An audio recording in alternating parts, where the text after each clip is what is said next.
अस्सलाम वालेकुम friends, welcome to my channel Rangdast stories. आज फिर हाजिर हुई हूँ एक नई स्टोरी के साथ जिसका नाम है एहसास की जीत।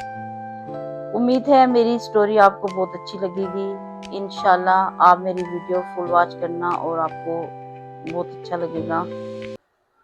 दुनिया की चहल पहल और शहरों की चकाचौंध में हम अपनी जिम्मेदारियों को भूल जाते हैं। हम उन चेहरों को भूल जाते हैं जिन लोगों को हमारी मदद की ज़रूरत होती है, और वो लोग बगैर किसी मदद के अपनी ज़िंदगी गुजार देते हैं। ये कहानी ऐसे नौजवान की है जो अपनी ज़िंदगी दौलत के गुरूर में गुजार रहा था। उसे लगता था कि दुनिया की हर खुशी पैसे से खरीदी जा सकती है। उसे ये नहीं पता था कि अल्लाह के बंदे किस किस तरीके से खुश रह सकते हैं। हर किसी के पास ढेर सारी दौलत हो ये ज़रूरी तो नहीं। एक बार सफ़र के दौरान उसकी गाड़ी एक सुनसान रास्ते पर ख़राब हो गई और वो मदद के लिए चिल्लाया, प्लीज़ कोई मेरी मदद करो।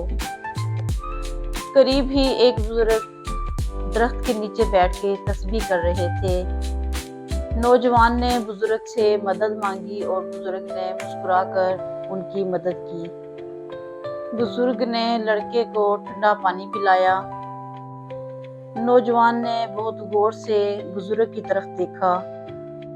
बुजुर्ग के कपड़े फटे हुए थे लेकिन चेहरे पर इत्मीनान और सुकून था। लड़के ने हैरत से पूछा, बाबा जी आप इतनी गुर्बत में भी इतने पुरसुकून और इत्मीनान से कैसे हैं?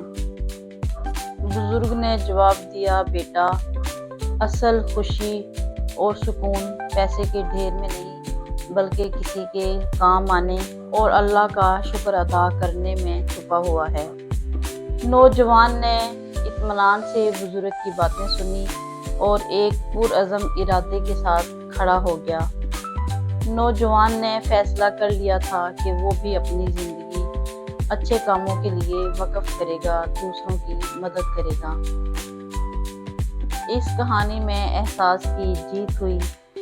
और प्यारे बच्चों, अल्लाह जब चाहे किसी का दिल मोम कर दे और जब चाहे किसी का दिल पत्थर बना दे। अगर हमारे इरादे अच्छे होंगे तो इंशाल्लाह अल्लाह भी हमारी मदद करेगा। अब मिलेंगे नेक्स्ट वीडियो में। अल्लाह हाफिज़, बाय बाय।